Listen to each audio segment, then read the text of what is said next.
Well, hi, and welcome to Art Now and Here, live on Channel 25, American Broadband Cable System, going throughout the American Broadband Cable System Network.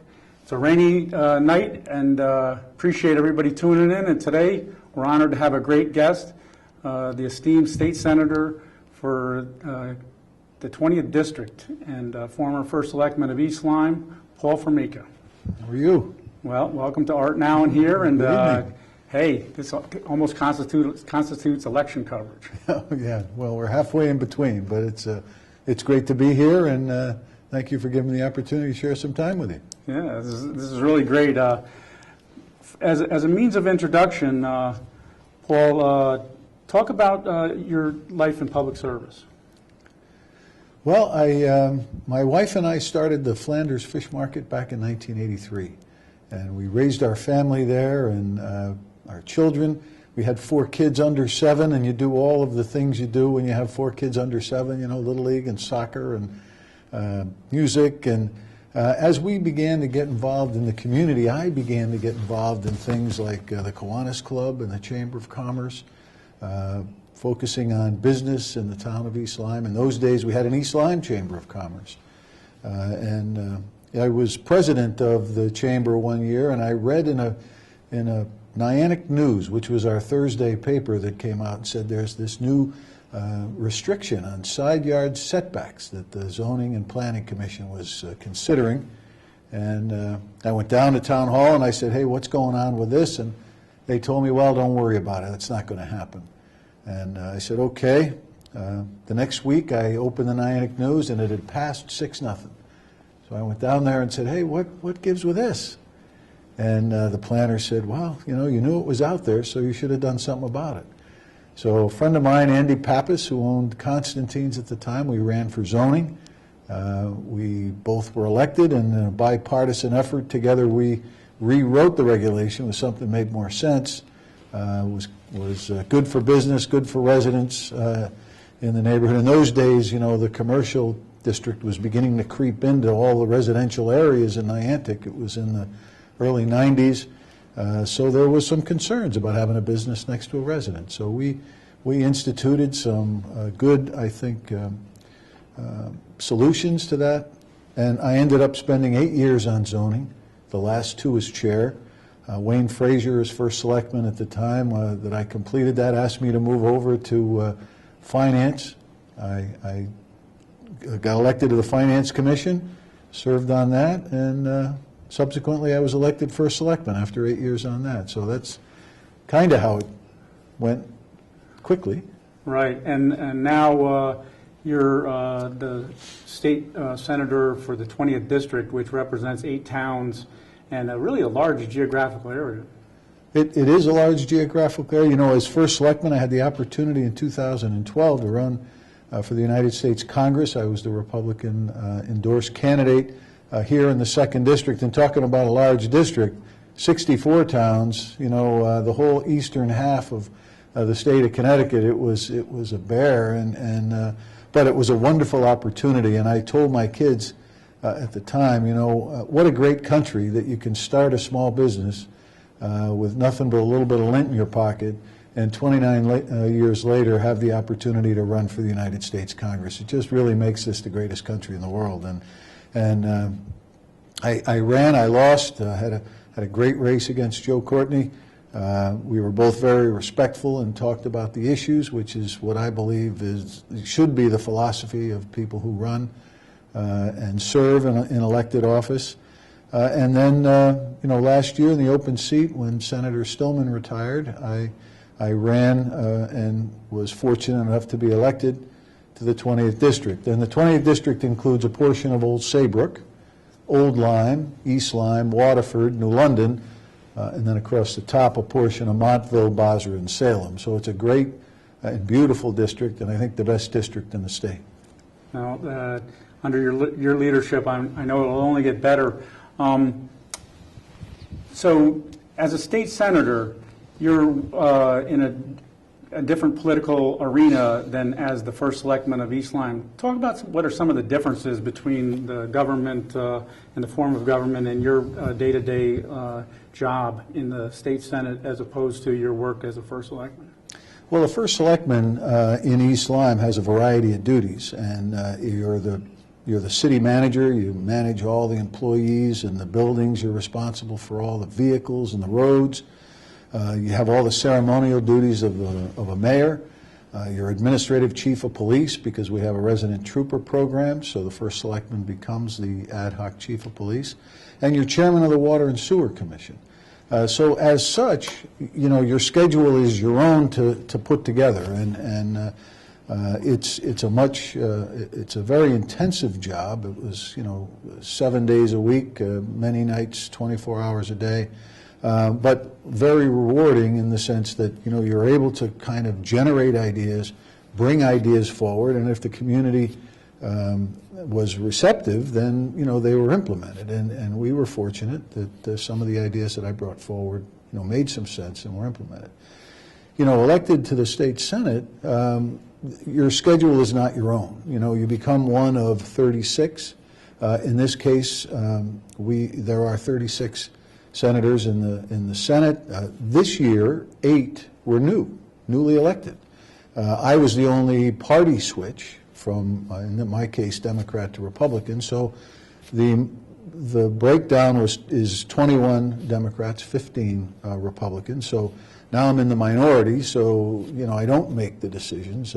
I am scheduled for committee assignments. The first 3 months of the session is committee work in the legislative office building. I serve on appropriations, public safety, and I joked that I was the ranking member on energy, and I was very excited about that. You know, the chairmanships go to the majority party, and the ranking members are those that are in the minority party, and that help lead the committees. And I said, gee, this is pretty good. I'm a ranking member of energy. It's my first session. I walked in there, and I was the only Republican senator on energy. So that answered that question. But it's very comprehensive, a lot of work, and oftentimes in those early days, all those committees would be scheduled for the same time of day.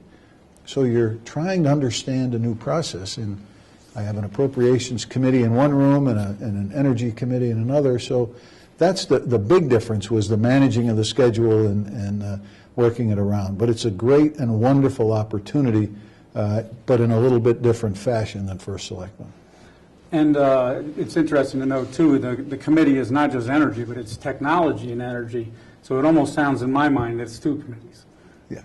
And you know what? Very well put. There's a lot of things. The DEP plays a big part in this committee, but it's also one, I think, of the most nonpartisan or most bipartisan committees, because the chairman, Senator Doyle, and Representative Reed, alongside the ranking member from the House, Tim Ackert, and I, you know, we don't look at politics in this committee as much as some of the other committees do, because energy is probably the furthest thing from a political product that you can have up there. You know, we need to do a better job of getting power to our state and into each of the homes and businesses that it serves at a better price. So we've done some good things on energy this year as a result of being nonpartisan, and I hope that opportunity spreads throughout the legislature, as it's beginning, I think, to do, to work together. That's the key. Well, speaking of technology, it's worth mentioning you have a YouTube channel, and you use different social media and new media to reach younger voters and your constituency. So, Joe, at this time, let's stream a video from Mr. Formica's YouTube channel and show a side. Should I be afraid here? Or is no, this is okay? great. All right. Absolutely. All right, good. What do we have here?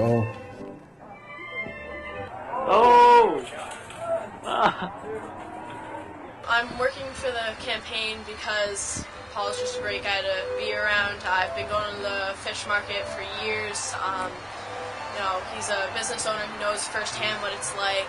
He's just always been very friendly.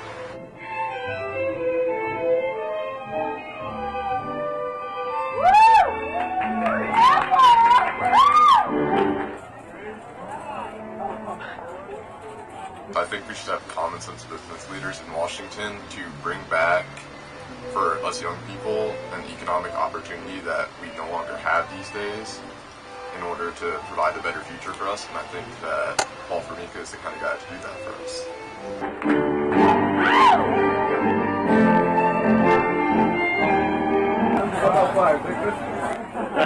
That works? I think Paul is a guy with a lot of common sense, and bringing him to Washington would probably be one of the best things we could do for our future right now. I'm going to be going to college next year, and I'm a little worried about how I'm going to afford that, but I think bringing Paul to Congress is a step in the right direction for my future, because he has a record of not spending, and that's exactly what we need in Washington.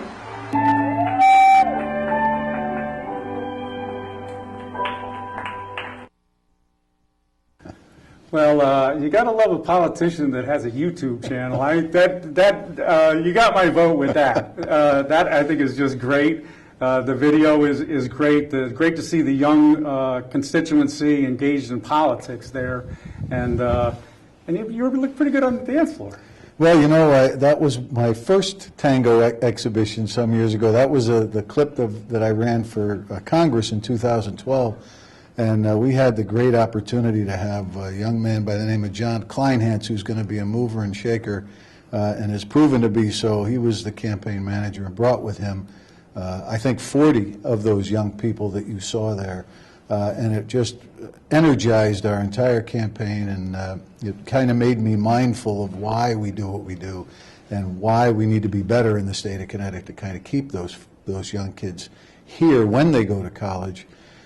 Because it's such a wonderful resource, and they're so exciting to be around, and I'm having a great time with the tango. I really love the tango. I started a few years ago, and I just found a passion and joined the Arthur Murray Dance Studio, and even went to Argentina for a trip to do some tango down there. But it's like golf, though. You know, the more you practice and learn, the worse you get, I think. But it's great fun, and I was happy to do that.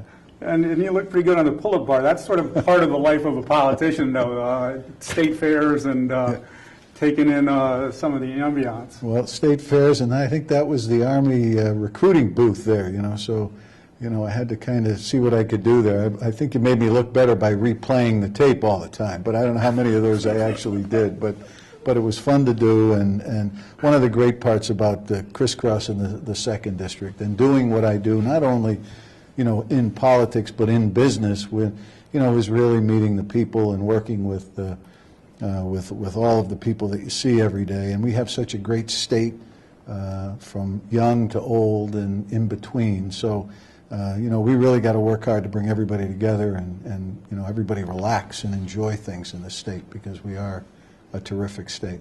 Yeah, it really is a great state, and for graphic purposes, Joe, if we could show the Google Maps here of the 20th District, it's worth noting the size of the district, and really relative to the state. It's a huge part of the state of Connecticut, and it's a huge part really of New England as you zoom out. The 20th District is really in the heart of New England and a big part of Connecticut, but at the same time a very diverse bunch of communities. Well, we have some great communities, great diverse. Of course, the shoreline there, anchored by the great beaches in Saybrook and Old Lyme and East Lyme and Waterford. Certainly some of the public beaches in London. The farmlands north of Flanders, as you move into Bosra, they have some great farms up there in Salem and Bosra. Montville is kind of a good melting pot of a community. But I think the key to the 20th District, and I think the key moving forward to southeastern Connecticut, and arguably for me up into Rhode Island and Massachusetts, is New London. The city of New London, I think, is a diamond in the rough. I fell in love with it campaigning in 2012.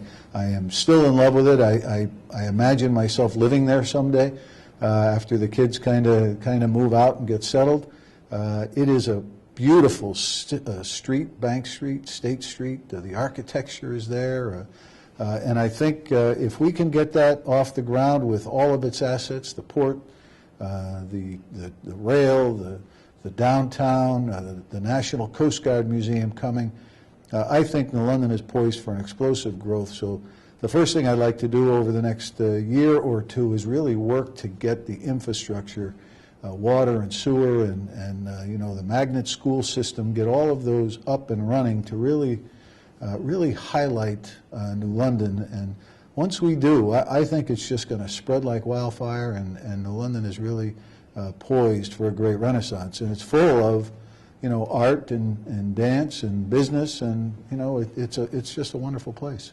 Well, Joe, if we could, we'll do this a little out of sequence, but I wanted to show Bank Street and sort of through the technology of Google Maps, do a bit of a virtual tour of Bank Street and some of the highlights of Bank Street and New London. And as you said, it is a diamond in the rough. And on Channel 25 here, we really love New London, Bank Street, and there we're looking west on Bank Street. The Roberts audio video building is a keystone of downtown, and it presently is for sale. Obviously, the Hygienic, which is right here on the corner, really one of the fulcrums of downtown. Some of the great architecture here is available as we do a virtual tour. But I want to go down to the next block because on Art Now here, we've done a lot of talking about the Capitol Theater, and the Capitol Theater is right there in the heart of Bank Street. This is Google Maps, and these photographs are from 2013, and it's an old Greek revival theater that's been closed now for a staggering 40 years, and hard to know what the future of Bank Street is without seeing the Capitol Theater. And another interesting property on Bank Street is the Lawrence Hall building. I believe it's 15 Bank Street, which is presently for sale, and another building that's been in a little bit of a state of underutilization. And as you go up, turn the corner on Bank Street and go up State Street, it's interesting to note that all the phenomenal architecture and the presence of the art, the Hygienic Gallery on Bank Street, now the Marquee Gallery, which is opened in what was once the Malov's jewelry store, right next to here, the Thames River Greenery on State Street, at 74 State Street, and another place that brings the art, the strength of the arts to New London. And as we go up State Street, certainly some amazing architecture, the Manwaring Building, the Barrows Building, and the Congregational Church. And of course, at the top of State Street, we have the Gard Arts Theater. And the Gard Arts Theater is an absolute gem. Beautiful. It's a restored theater, really one of the all-time great theaters, and it's an amazing venue. And through the power of Google Maps, let's see what's going on inside the Gard Arts Theater tonight. And the Siegels have done such a wonderful job as a labor of love, keeping that and resurrecting it, and keeping it moving. It's truly a wonderful facility, and we get that magnet school aspect in there. I think it will really just enhance opportunities for young people.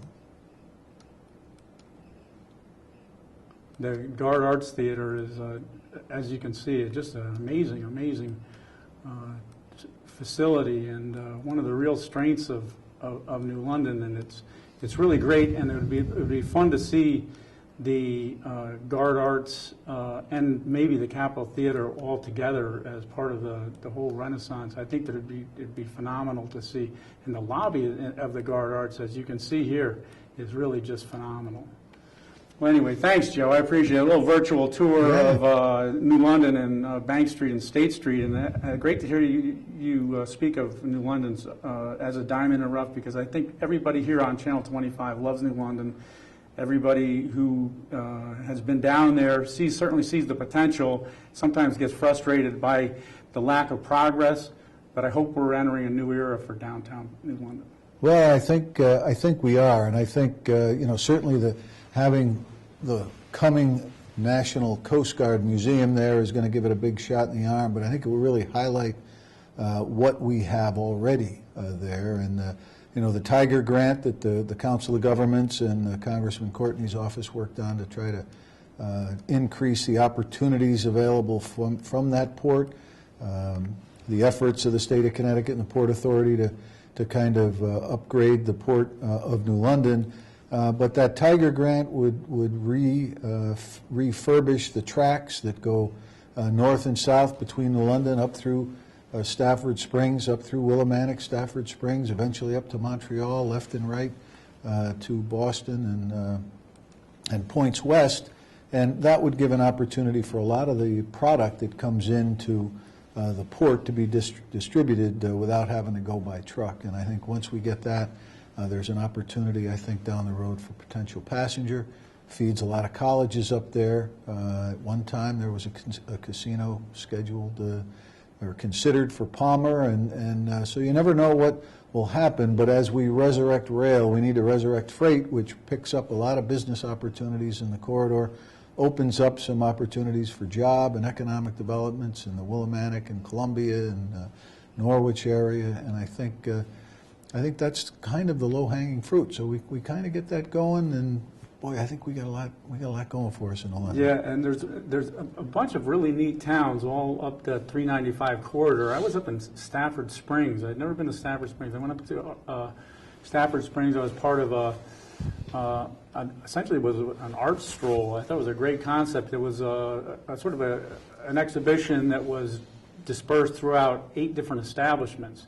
And they have, with the Chamber of Commerce up there, Art on Main Street Friday night event, and a themed exhibit that's installed in, I believe, 8 different business establishments. And it sort of becomes like New London has the food stroll, Stafford Springs sort of has an art stroll.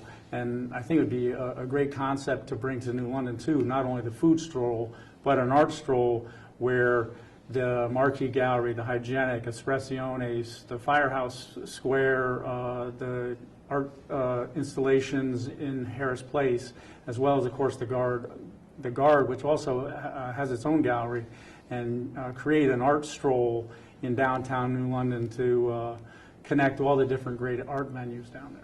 Yeah, perfect. And I think it's a draw up there in Stafford Springs. There's a lot of folks that are, a lot of towns that do that across the nation. And, it's just about marketing and getting people to come down, give people any reason to come down. And once I think they see and we start taking care of some of the infrastructure and finishing it up, similar to Niantic, we took some STEEP grants, which are small town economic assistance program grants, and renovated the downtown area in Niantic with walkable new sidewalks, granite curbs, nice street lamps, opportunities for zoning modification that allowed for less parking requirements, parking in back. We built a municipal parking lot out back there and opened the opportunity for street side dining, and the next thing you know, there's no vacancies in Niantic, and there's people there all the time, and it's nice to stand down the street and see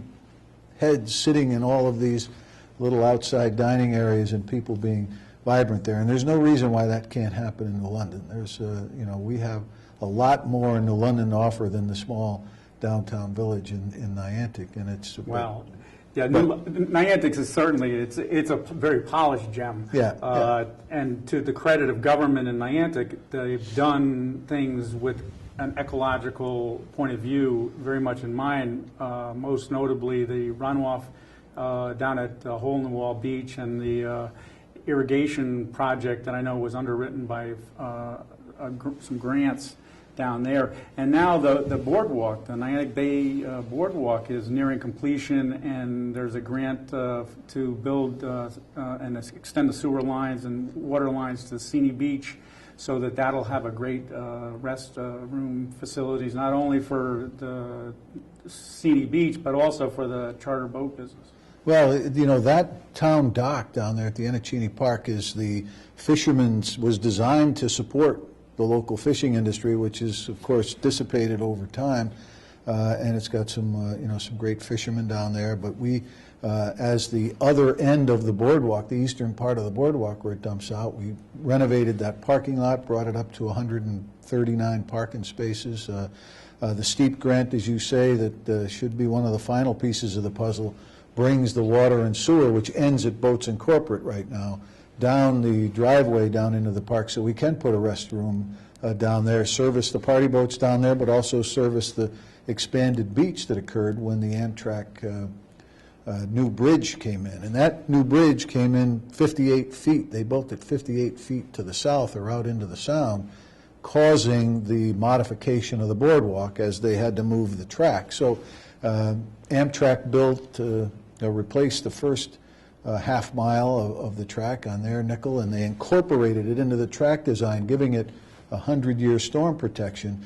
And then the town of East Lyme, through a couple of insurance payments that we got from the hurricanes and some grants and some settlement from the lawsuit where it was kind of built a little bit differently than what was promised, we were able to redo that, I think, with 1.1 mile of reinforced and concrete walkway, which should withstand a little better the wave action that the gravel walkway did. And it's amazing, 60,000 people a year, trips a year on that boardwalk. What an economic opportunity for downtown, and that's nearing completion. We had some issues with getting some steel, which held it up a little bit, but it should be completed. It may be done in the next month or so. I know they're getting close, and that's a big boon down there. And then the last steep grant is going up Pennsylvania Avenue, and it's going to turn left on Hope Street to connect the back end of that parking lot. So it'll be a lit walkway from the parking lot to Pennsylvania Avenue and into Main Street, and it gives it walkability. And I think all of that can happen here in London. And that's going to be a phenomenal tourist destination, and for the town of Niantic to be able to really walk from Crescent Beach all the way now to the end of the boardwalk and down to Cheney Beach is great. Yeah, and listen, we won the first ever fan favorite town contest the state of Connecticut had, and you mentioned the hole in the wall, sewer diversion. We had found, our town engineer Bill Shear had figured out when all of this was coming to fruition that there was a stormwater pipe that went unfettered from Main Street through the hole in the wall and dumped all of the wastewater, the stormwater, uninhibited into Long Island Sound. And so as part of that building of the parking lot there, we created a new stormwater management program where we diverted that pipe into a separator, which is a little bigger than the area that we're sitting in, and it collects all of the hard stuff, the cans and the cigarette packs and all of the things that people forget to put away, and it collects all those there, and then from the separator it dumps it into some diversion ponds, and all of the water now is soaked up into these ponds and never reaches Long Island Sound. So now we have computer connection to that. You can monitor that in real time. There's some community colleges that monitor that. We have a lot of third and fourth grade students come out and they learn all about that. It's really a wonderful program and shows what government can do when you have good innovative thinkers like our engineering staff in East Lyme. So it's a good thing. Yeah, as somebody who lives in Niantic, I got to give the town government credit there. Niantic East Lyme, it really does work on a municipal level, and it's really great, and be great to see you bring some of those same ideas to New London, and they'll be in the administration there. But without getting too far off the track of art, which it is art now and here, at this time, let's take a little bit of a break and watch some art. And I have 3 videos and set up as a playlist. And we'll start out with the Marquee Gallery and an exhibition of Chinese painting and calligraphy that was down there last year. So, Joe, if we could roll this.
Joe, we go back. Please stay with us.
Well, really, thanks so much, Joe and Reggie, for bearing with us on that one. That was really fun to play, and some pieces there that I'm proud to have been associated with some great talent, and it's all 20th District talent. Yeah, boy, that music was phenomenal, wasn't it? Oh, What a beautiful sound that they put together. The harp and So- flute duo. Yeah.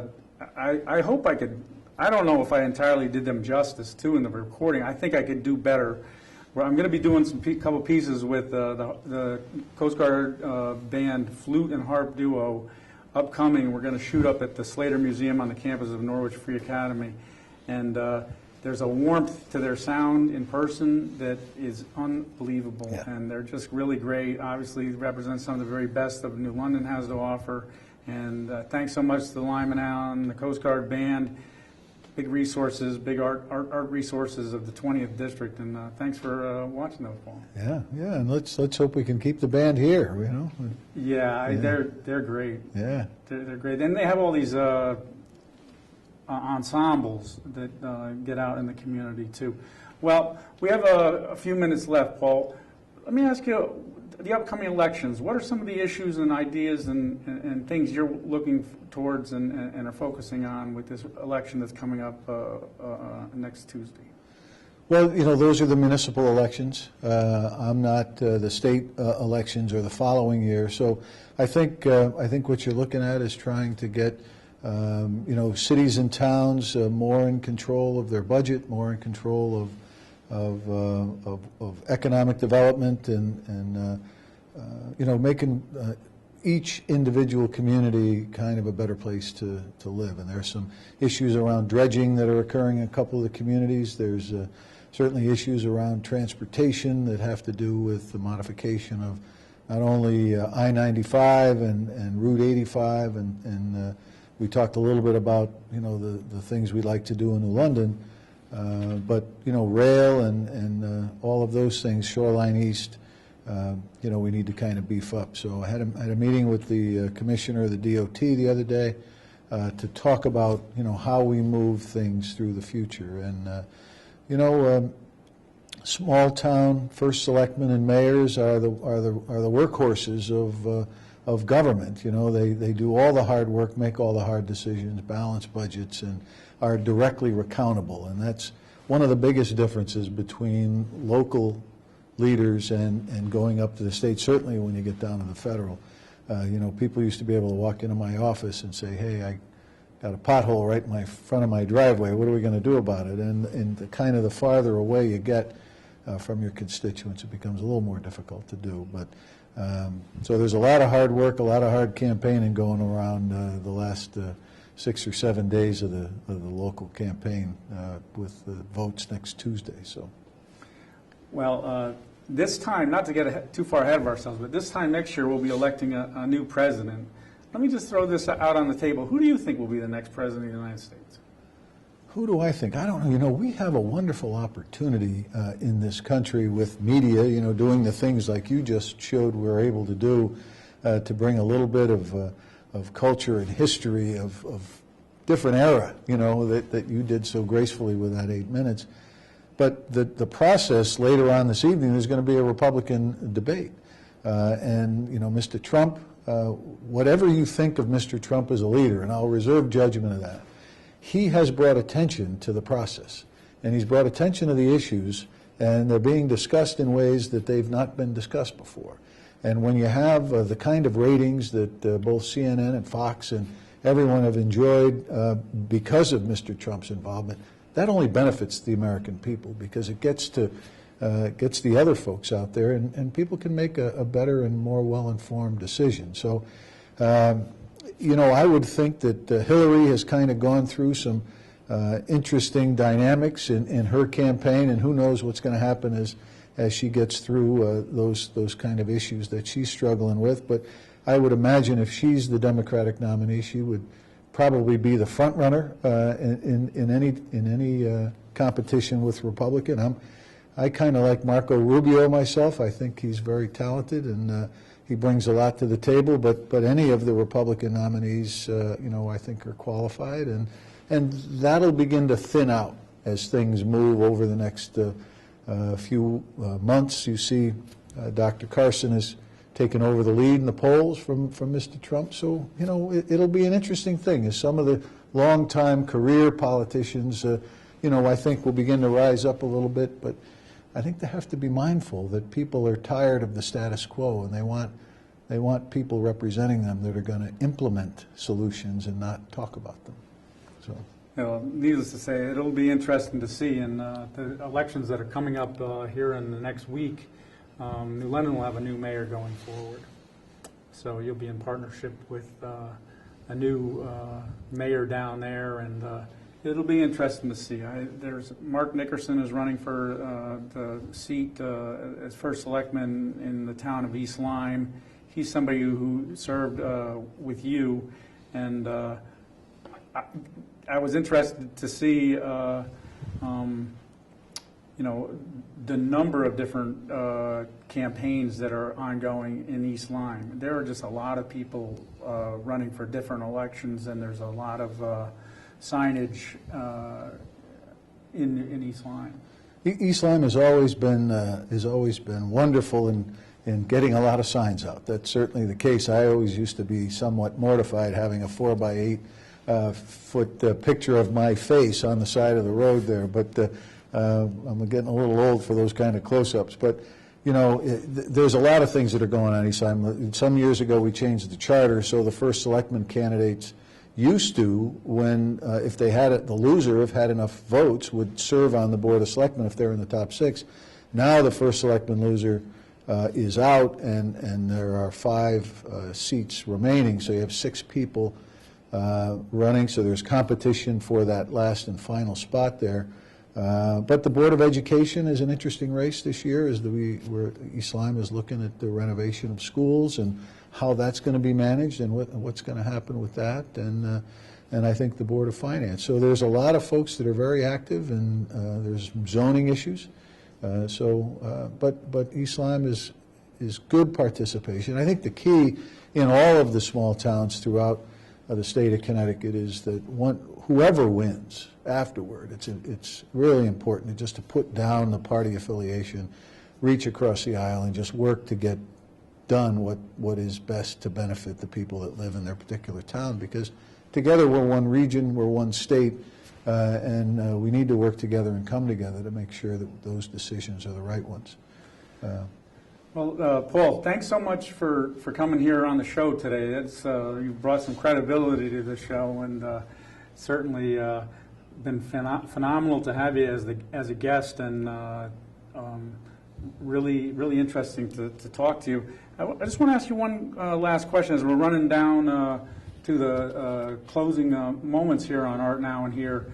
And I want to thank everybody who's tuned in. I want to thank all the different people that have helped put this show together: Joe, Reggie, Mary Jane, Atlantic Broadband, and big thanks to the Hygienic, Marquee Gallery, the Lyman Allen, the Marquee Gallery on State Street, the Florence Griswold Museum in Old Lyme, the Gard Art Center, and all the great cultural resources of the area. We try to give a forum to that here on Channel 25. But in closing, Paul, let me ask you, what do you find most gratifying about your career in public service, and how do you see your career going forward? Well, you know, I've had the opportunity to serve on many levels, you know, starting in my career in the restaurant. You know, I've served the restaurant industry in 40 years.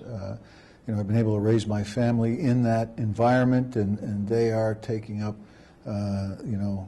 that mantra and serving themselves, and I think that's an important part. You know, I believe that everybody has a talent, a unique talent, and it's incumbent on all of us to share that unique talent with the world and try to do the best you can to make the world a little better place. And so, you know, I'm a process guy. I like to get the process right and refine it and get it as best we can. So, as I tell you, I started that restaurant years ago just to create a job for myself. To think that I would be sitting here as a state senator representing the 20th district was the farthest thing from my mind, and never would have entered it. So, you know, if anything, and I could just impart on, especially the young people when I talk to them, and the classes come up and visit me at the Capitol, I just tell them, find your passion, you know.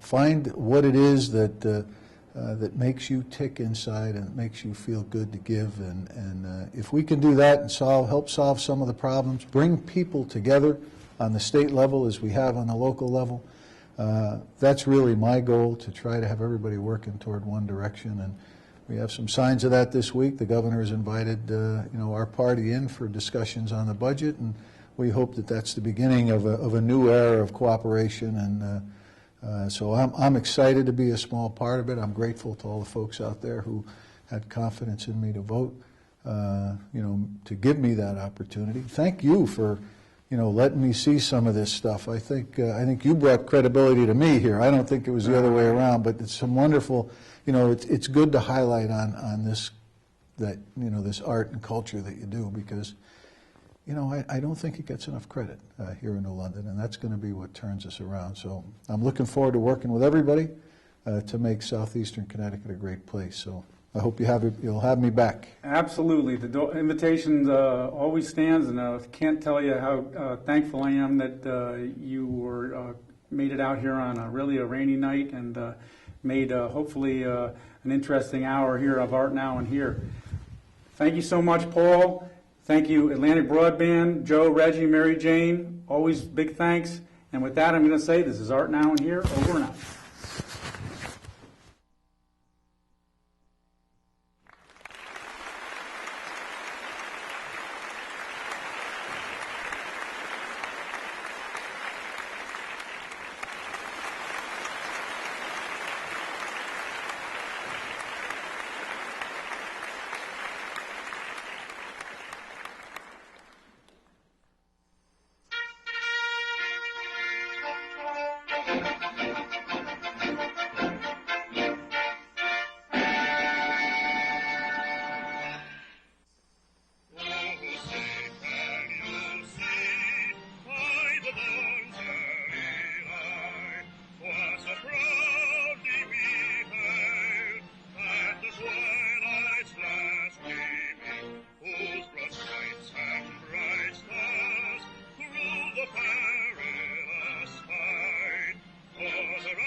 Art Now and Here, over and out.